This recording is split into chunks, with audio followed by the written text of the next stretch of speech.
Masayang buhay, mga kaibigan. Siyempre, magluluto tayo ngayon. Yan, ng sutanghon gisado dahil may birthday nga ng ating hubby.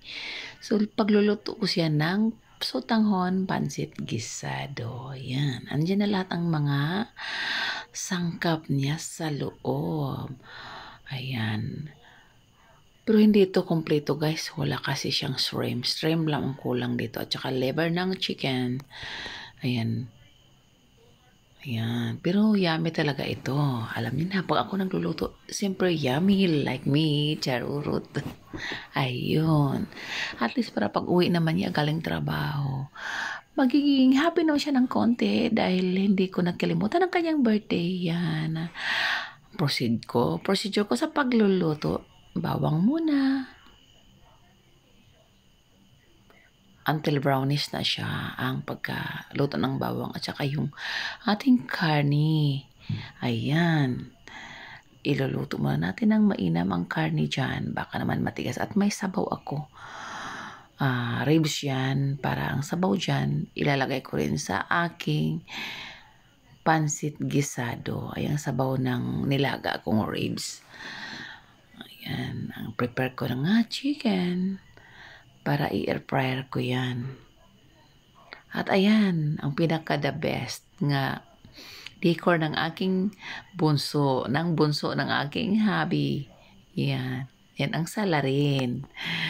O diba, ang cute. Binata lang talaga. Yan ang aking birthday boy. My birthday boy, happy birthday.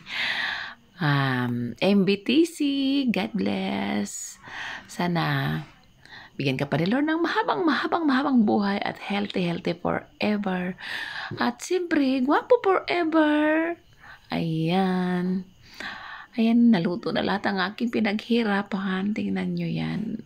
Air fryer pero ginawang prito dahil alam niyo na, nagka-problema ang air fryer.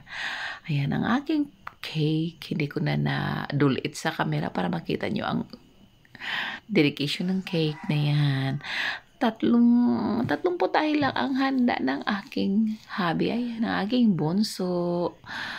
Ayan. Na-focus ko sa inyo ang kanyang ginawa. O diba guys? It's cute. Ginawa niyang girl ang kanyang papa. Ayan. At least pinabayaan ko lang. At for the first time niyang ginawa, nga mag-effort siya, gagawa siya ng decor dahil hindi naman siya gumagawa niyan. Yung ate niya, wala. O siya na nakaisip niya, ni-recycle niya yung mga yan. Pinapabayaan ko lang talaga. Yan ang aking hobby. Kahit yan lang ang kanyang handa. Kahit yan lang, masaya na siya. Alam niyo na rin, apat lang naman kami rito sa bahay. Bunso ko at saka ang aking hubby at saka ako. At saka yung aming ampon na bibuwet. At saka yung aming borders. May borders kami. Isa, yan. Nagiging 5, yun lang.